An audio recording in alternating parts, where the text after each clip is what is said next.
86 persuna se jikkontestaw l-elezzjoni ġenerali tad-9 ta' Marzu f'isem il-Partit Laburista.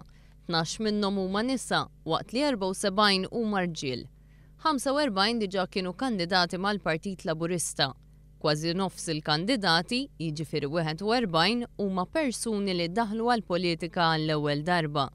35 huma rġiel u 6 huma nisa. Tispikka mhux biss il-kwantità iżda l-kwalità ta' dawn il-kandidati li jinkludu persuni ġejjin minn oqsma differenti tas-soċjetà, buħud li huma professjonisti, tekniċi u żgħażagħ. Waqt diskussjoni dwar dan waqt Breakfast News fuq One, il-lecturer fl-Università ta' Malta u opinjonista Dr. Andrew Azzoppardi qal li l-mod kif il-Partit Laburista fl-aħħar snin infetaħ biex aktar nies setgħu jidentifikaw ruhom miegħu huwa xi ħaġa li ħadd ma kien qed jaħseb li se ssir. Waħda mill-affarijiet li se nkunu qed nanalizzaw huwa x'kien il-formula naħseb jiena li l-Partit Laburista rnexxielu jiftaħ daqshekk lilu nnifsu.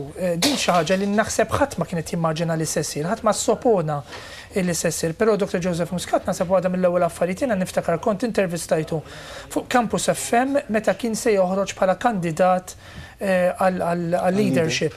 U niftakar illi waħda mill-affarijiet li kien semma kien il-bżonn li jinżlu dawn il-ħitan, illi jaqgħu dawn il-ħitan.